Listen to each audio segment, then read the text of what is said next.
আল্লাহ বলছেন মানুষের মধ্যে কিছু মানুষ আছে, সবাই না, ওয়া মিনান নাস, মানুষের মধ্যে কিছু মানুষ আছে যারা কিনা মাইয়াশরি নাফসাহু ইবতিগা মারদাতিল্লাহ, যেই মানুষগুলো আল্লাহ পাকের সন্তুষ্টির জন্য তাদের নফসটাকে বিক্রি করে দিয়েছে। সুবহানাল্লাহ, চারটাখানি কথা না, কিন্তু মানুষের মধ্যে আল্লাহ কিন্তু সূরা বাকারায় বলেছেন শুরুর দিকে, মানুষের মধ্যে কিছু মানুষ আছে যারা মুমিন, কিছু মানুষ আছে যারা কাফের, কিছু মানুষ আছে যারা মুনাফিক, শুরুর দিকে পাবেন।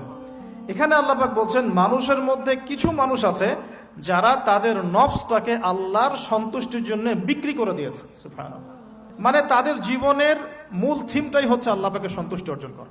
কোনো কিছুকেই তারা আল্লাহর সন্তুষ্টির উপর প্রাধান্য দিবে না। যদি কোটি টাকার অফার আসে হারাম, সে সেটা রিজেক্ট করবে, আল্লাহ নারাজ হবে।